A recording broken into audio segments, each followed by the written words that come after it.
Hello, everyone, and welcome to the Dr.Z NFT podcast. I'm your host, Matt Gazer, co-creator of the Dr. Zammsy franchise, with my partner, Rolf Kowalczyk, NFT connoisseur and all things crypto. Also, Gordon Neal, our fabulous artist and friend. How you doing, guys? Monday. Awesome. Well, March. Nice. It's March. March, yeah, it's 2022 now. I know, it's March weird that people Madness. see how the year just trots on, and you know, by the time you realize that it's the end of the year, but like it's you're 3 months in. It's crazy. I know it goes so fast. It's crazy. I know. Seems like we're all just 80 years old, 85 years old in a rest home God. before I know it. Don't wish you And like next month will be 1 year since at the end of next month will be April. I think it was April 28th or 27th. We did our year since you first started. launch. Yeah. Actually, it's funny because set 3 is going to come out here at the end of this month. It's more official now. We're getting really close to being done. We'll talk about that in the podcast as well. Yep. But first on the list is crypto and wallets and how to protect yourself. Rolf has some great tips. He had a friend that went through some horrific experience, and so he wanted to share that. Go on, brother. Yeah, so I'll get into that in just a second. I just wanted to go over really quick, state of world affairs. We have a little bit of turmoil in the markets with the, our thoughts and prayers go out to the Ukrainian people.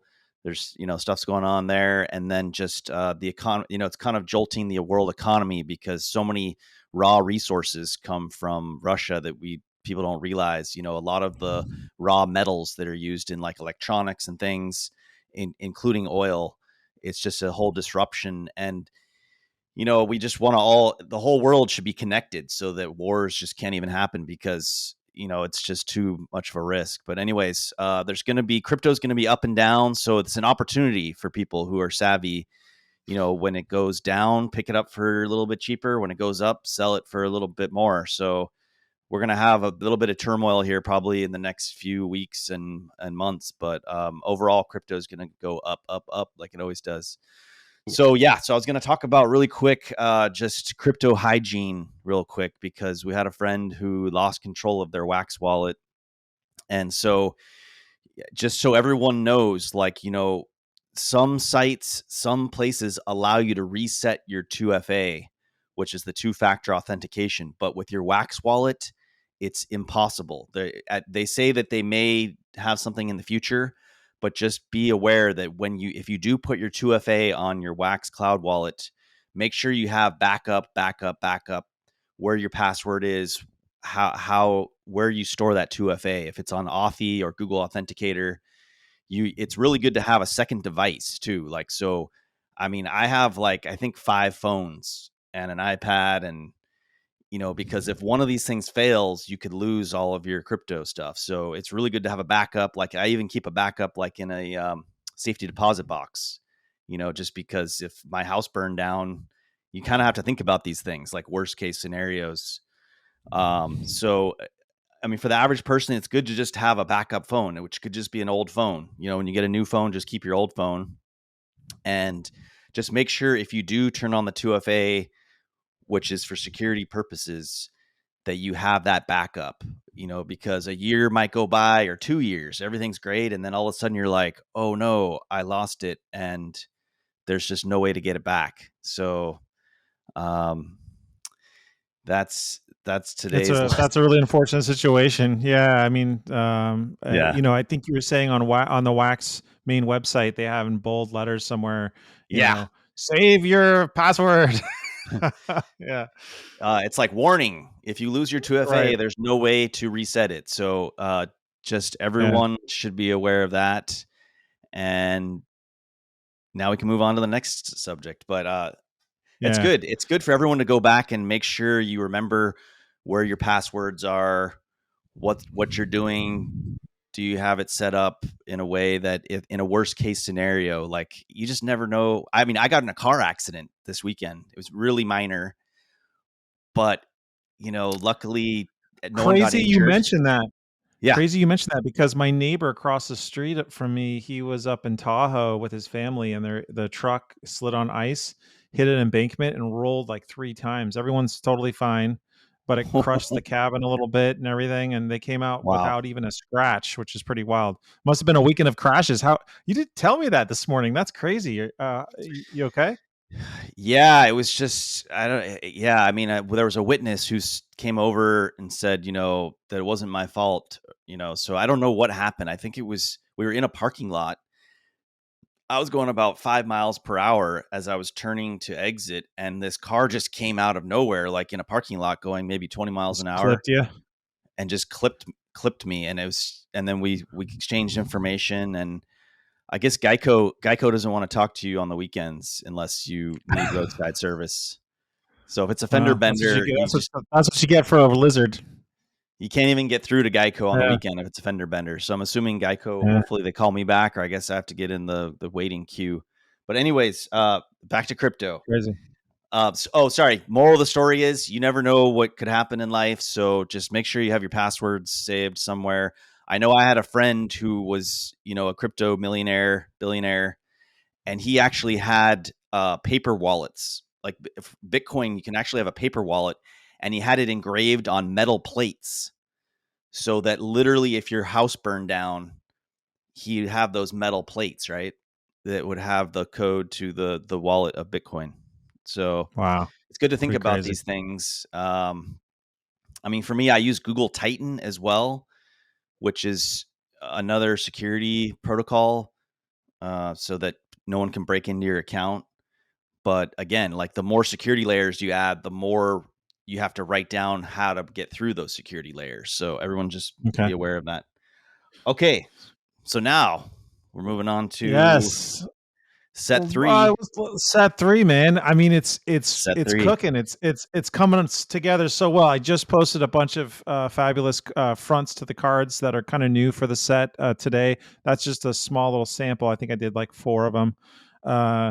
It's just going so well. John Helms is working on the animations. I've already prepped all the PSD files for him. Those are done. The pack art's done. We're looking into getting that really cool back and forth rotation animation on the boxes. I did some side art for the boxes as well. So the same look that you saw in our HoloGod collaboration is going to be a standard look for our sets moving forward, and definitely for set 3. So we're very excited about that. Very fancy.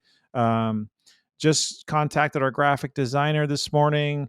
We're going full steam this week on getting the website stuff changes going. It's been kind of like a long process of trying to figure out how we want to translate this information into tactile info that people can really understand on the website. But now that a lot of that's figured out, we can go into, designing all of that.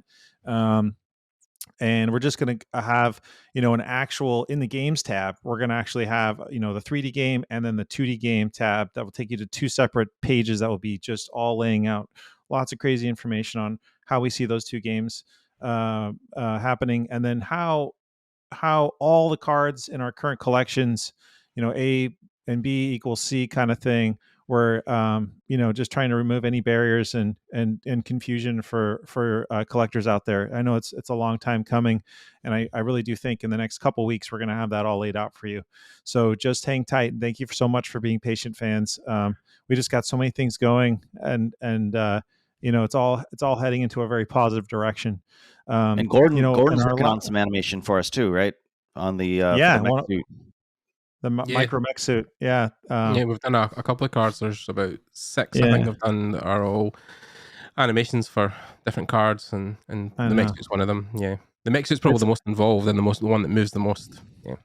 Nice. Yeah, that you're working on. John's doing some incredible animations for the Armada with all the balloons and everything, and then also for the drop ship too. It's actually going to float in, go into perspective and come into the camera, and then all the innernauts are going to be spilling out and lasers are going to be shooting, and it's just going to be wild. Yeah. So, and for anyone who's new to the podcast, so John Helms is been our main animator for our first 2 series, and he's doing some of the ones for the new ones. So he was a supervisor at Industrial Light and Magic, and he supervised a lot of Revenge of the Sith and Phantom Menace and many other movies like Pearl Harbor, a lot of blockbusters that you've seen. Yeah, So he's a very talented guy. We're very fortunate to be friends with him. and have them on our project. But yeah, set 3 is shaping up. I'm in full steam as well this week, as well as Rolf, finishing up the backs for the cards. As you all know that are familiar with our project, we have an extensive written material in the back of our cards, and we're very proud of that. So we're going to continue that process. And it's just fun inventing, new components to new cards that no one's ever seen before. So it's a lot of fun telling those stories. We're also going to launch a free NFT here, maybe in the next 2 weeks. First, we want to get the website up and revamped, and then we're going to try this thing where we're going to shoot out a free NFT to all the Wax Cloud wallets that have ever bought our project. When we actually found out how many that was, it shocked us. It was a lot more than we thought. I mean, thousands and thousands of people, or at least accounts. And so they're all going to get a reminder that we're still here, and hopefully that drives sales and drives traction back onto Discord and Telegram. So we're really excited about that. And our plan is for it to not to be just purely spam like this. I'm gonna incorporate this drop that we send everybody with bounty blocks. You're going to be able to blend that into something special, and we're going to be sending out a lot more free stuff too to people because we've been having these weekly drops on Friday.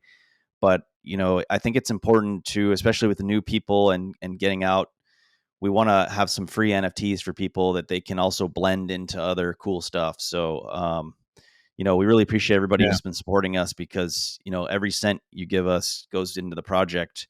But I think it's important to also just, spread some of Matt's beautiful art out free to everyone to seed new people, Absolutely. New fans and stuff. Yeah. I got to admit, there's a core group that's fairly small, not small, but just, medium size or whatever, that is just always continually supporting our project each week. And you guys, I tell you, man, you're sticking with us, and we just thank you so much. I read everything that you guys are saying, and sometimes we don't get to you right away because we're so busy. I was on vacation last week in Disneyland, so I do apologize if we don't get to you right away, but we're trying our best to engage with you guys each week and answer your questions as they come. So just thank you again for your patience and for your enormous support over the past 6 to 8 months. It's just unbelievable throughout the life of the project. So thank you guys. And just so everybody knows, I guess, I don't know if we were just more fringe, but Wax, the blockchain is an open blockchain where anyone can do stuff on there. But we hadn't really been connected to Wax, the Wax creators of the Wax blockchain. And so we are now connected with Michael Rubinelli. He's one of the lead people in developing the Wax blockchain. And he's had a few shout outs about us on his podcast that he's been on. And, he really loves our art and what we're doing here. So we're really connecting with them so that you're going to see Dr. Zammsy like on the main DApp page in the Wax Cloud wallet, and just really be more connected to everything with Wax coming here in the next few weeks, actually. So I can't wait to meet Michael. He sounds like a really interesting guy, a very nice guy. And shout out to Michael, man, for offering to help us out. We can really use that help.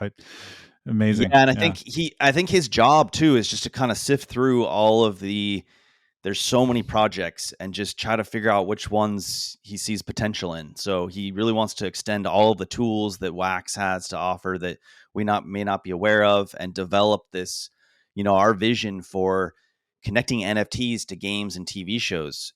That's our vision. It's the next form of entertainment. On that topic, and I think you brought this up a little bit last week, but I just kind of want to reiterate that we had this great contact through our writer for the pitch deck for the animated series. He took the pitch deck, because it's done now. It's fantastic. And he sent it to this game studio in Toronto that connect with Epic Games. They do a lot of third-party work, but they also make games themselves. And they were in this sort of lull where they're looking for a new IP to pick up or create themselves, and they saw the pitch, and they're seriously interested in having talks with us about developing an entire 3D adventure game for Dr. Zammsy on their own. Like, we would license it out, they would develop it, we would consult, obviously.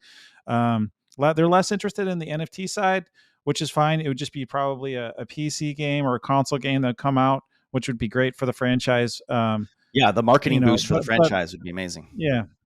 But that aside, we're still focused on our side, even if a third party decides to develop something on their own, on the 3D adventure game for Wax, Play to Earn, VR, and the card game. those are our two main goals internally as a company. So even though someone else may take it on and do something with it, our focus is still just our plan that we've always had. So that was an exciting development.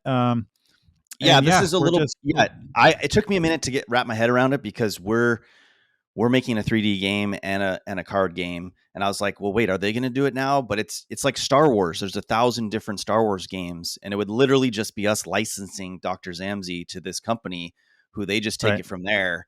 We just make sure that they're sticking to the story and the what the quality art and story that we want.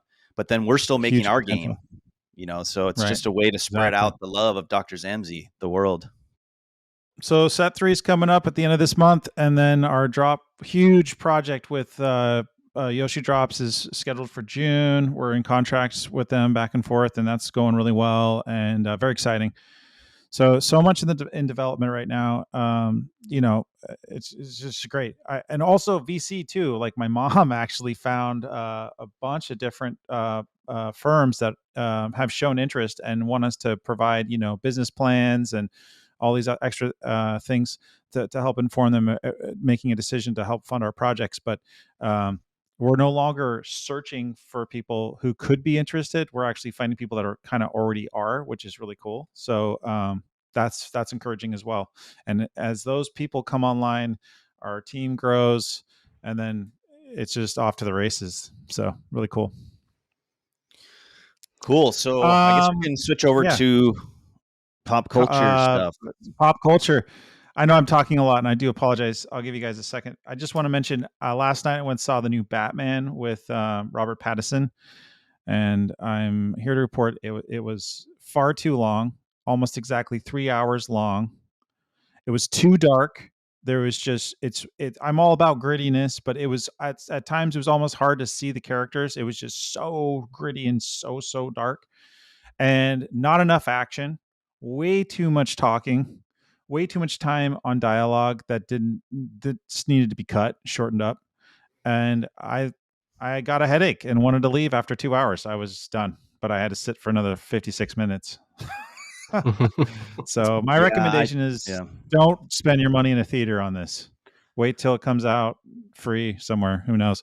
I did watch a couple reviews, and one of the big complaints was it's about 45 minutes too long. And way too long. The review I saw, he said that it starts off pretty good. Like the first bit of the movie is good, but then it's just terrible at the end. And it's like about an hour too long. Yeah. Like towards the end of the movie, and I'm not giving anything away, they put these markers in the story telling you things are starting to wind down. And you think, okay, thank God, it's going to end here any second. And then it just goes into a whole other thing, and you're like, oh my God. And then there's all these shots of them like driving places and saying goodbye. And, it's like, I swear, it was just too much of that. Just wrap it up. That should be on the DVD extras. Matt Reeves that directed this. I'm not really familiar with his other work. Are you?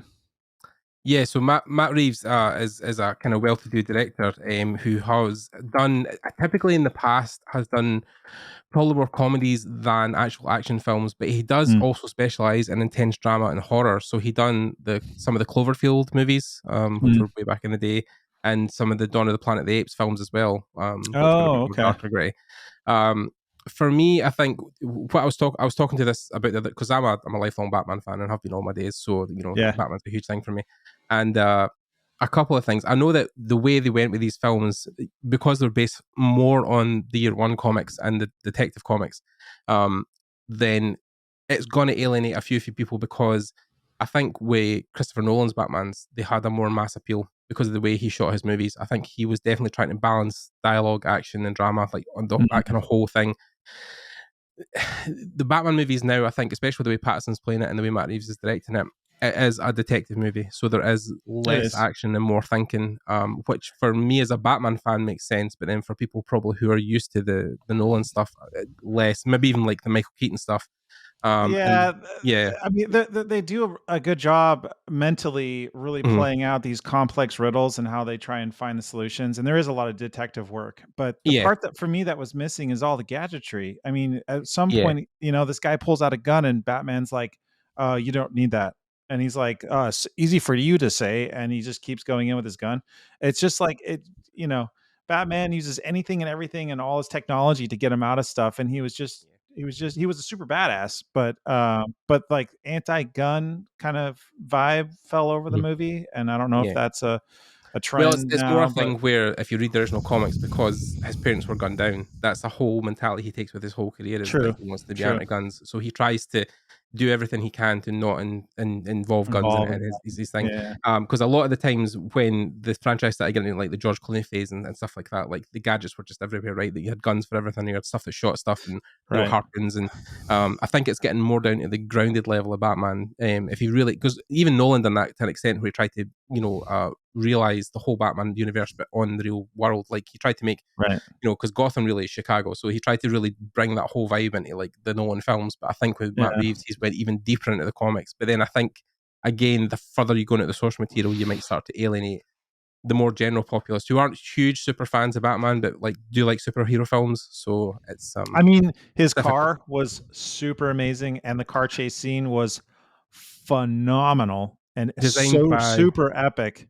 Designed by a buddy of the podcast, Ash Thorpe, who made that car, designed it. He just released 2 days, I think, ago. He just announced that he worked on the car. So, that was a huge thing as well. Amazing design. Yeah. Really looking at Matt Reeves, I was just looking at what he's directed, and I would say the second. So the new, if anyone hasn't seen the new Planet of the Apes series, it's fantastic, and I guess he directed.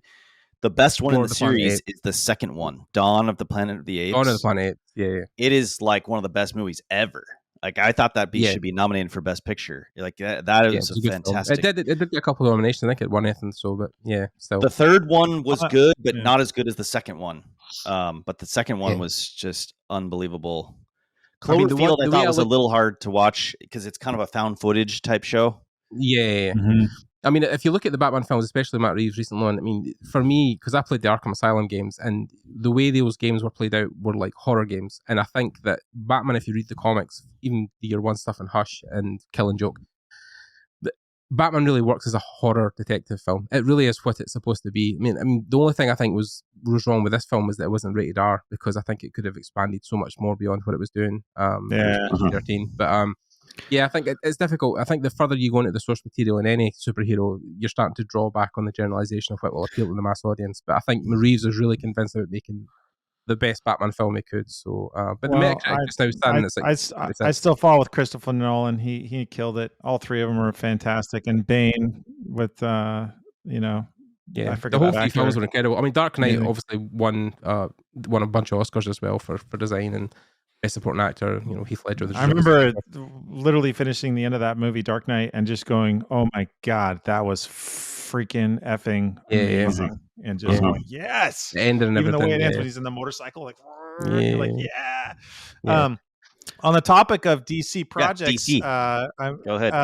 DC League of Super Pets. The new trailer came out. I posted that on our Discord.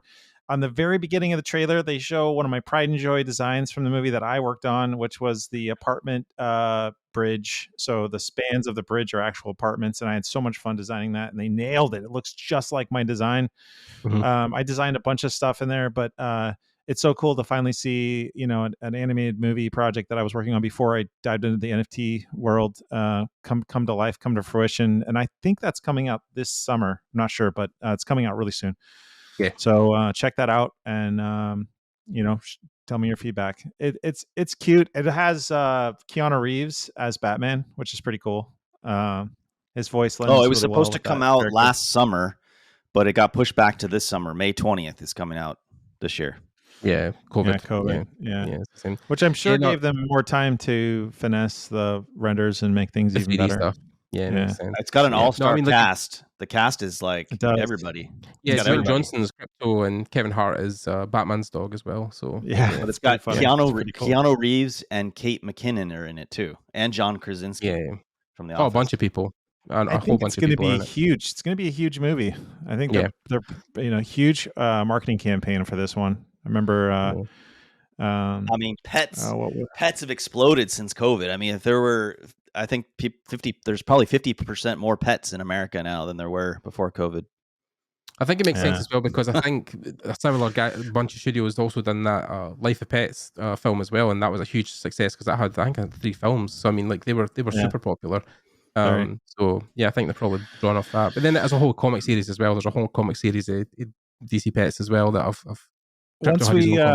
once Matt Lyon finishes the pilot script full complete, I'm gonna go on a rampage and send all my contacts through animation our idea for, from Lumination to Warner Brothers, all those guys. I have great contacts just from working with them. I can wiggle my way in there and show them the pitch deck. Lumination would be cool because obviously I'm a huge really fan cool. of Minions and I know, and we got a lot of fart jokes and funny things in the script, so hopefully that it would turns their head in a good way. Yeah. My partner's obsessed with Minions and Despicable Me. That's one of our favorites. Yeah, they were saying they're really, we did have a meeting with them about a year ago when in the early infancy of this project, we were not ready to pitch them. Pitch it, yeah. And yet the contact was right at our fingertips, so we just went for it. And the one thing they did say is we're looking for an original world, but it has to be filled with comedy and slapstick stuff. And so we've taken that to heart, and definitely the franchise, the series has got a lot of that. So well, if you look at the type of films they make, it makes sense, So Illumination. So yeah. So just to wrap things up, I wanted to talk about so we had a drop on Friday. Anybody who's been following us for the last about 8 weeks, we've been doing battle satchels and battle units. And on Friday, we did our first ever instant effect units. So if you've played Clash Royale, you know that you can do lightning and you can do bombardment, like fireballs and things. So this was like an instant effect card. And then for anybody who's, we're still in it for the super high quality art. So there's a teaser for one of the new characters that's going to be in set 3. And I just made this sort of, there's a few images from set 2 and this image from set 3 that kind of links the story. So that's just for people who are really interested in the art. It's a very extremely rare. There's only 3 of them. Last time I checked, the number 1 was grabbed, but there's only 3 of them. So, I just wanted to create something super rare for everybody. And then this week, hopefully this week we can start in the drop this week. We'll also have some free stuff for people as well. Yeah, check out. That's great. And just a disclaimer for some of you fans out there, we're not making this up as we go. We do have we're basing all our drops on what's being presented in the white paper and the game design doc. The instant effect is, all these different things are in there in terms of just the structure of how we're going to lay out the game. And I know it's confusing a little bit right now for some of you, and you don't quite know how it's all going to piece together. But just the thing is you're involved in the production of a game as it's being created. So there's some things we still are trying to figure out. There's a lot of things we already know how this is going to be, but it's just know that like we're not providing you a product that's done where you just collect and play the game. You're collecting, and we appreciate all the games being made. Yeah. And we appreciate all the feedback too. Like we love the feedback, and we do take everyone's feedback seriously. And you may have seen some things get changed when we get the feedback. So we appreciate everybody chatting with us. And, if you have questions, just let us know. Perfect example was our last website revision that happened within 2 weeks after a huge, comment on Discord and stuff. And we took that to heart and made sure that you guys got some better information out there. So yeah, we do take everything seriously. So yeah, I mean, it's one of these things where with any production, Matt will tell you, have been involved in visual development for so long, is that these things sometimes in these productions go months, years without anybody breaking a word. You sign NDAs, you never get to talk about stuff, but it's very rare what we're doing where every single step of the way we're involving you guys, we're giving you feedback, we're showing you stuff, transparent. Yeah, like we could, on the other hand, like we said, we could just not do anything and really, and keep it all kind of behind closed doors for years and years till we develop something to actually show you. But you guys are at the cutting edge of stuff getting pushed out, so it's a very rare look into the industry about how stuff works. And there's periods too where we have a lot to show, and then there's periods where we don't. It's just because things are being worked on, right? And so I just, those ebbs and flows are going to happen, and just be patient with it. Set 3 is the priority right now. That's why these things take a lot of time, and they take a lot of money. So we're trying to structure what we have financially with the what is needed, and then the constraints in between. It's a very tricky juggling act. So, but we're doing well, and we're doing good, and we're just very excited what's coming up. So because people have mentioned, even a couple of guys in the Discord I've seen talking about, the 3D stuff had a halt at one point, but it's because there was so much focus and energy on the cards for set 3. That was the priority, because that's also then funding the stuff we're doing for the 3D. If we can sell out of set 3, we will I'm serious, the card game will come really fast. Yeah. So 100%. It's a priority. It's something we're really, really looking forward to finishing and getting done. So so all right, everyone, don't go see Batman, and go see Batman. It's incredible. I still haven't seen Spider-Man yet. I gotta go watch Spider-Man. Yeah, I still need to watch No Way Home. I've still not seen it, but I've pretty much seen every spoiler in the world at this point, so I know what happens. But I need to go see it in the cinema at one point. I kind of teared up a little bit, so that's a good sign. I've been told it's a very emotional roller coaster. It's very emotional. Definitely. I'm an emotional guy. No. Right, okay. All right. Speak to you guys later. Enjoy. Yeah. And, take care, everybody. See you next week. Bye. Bye.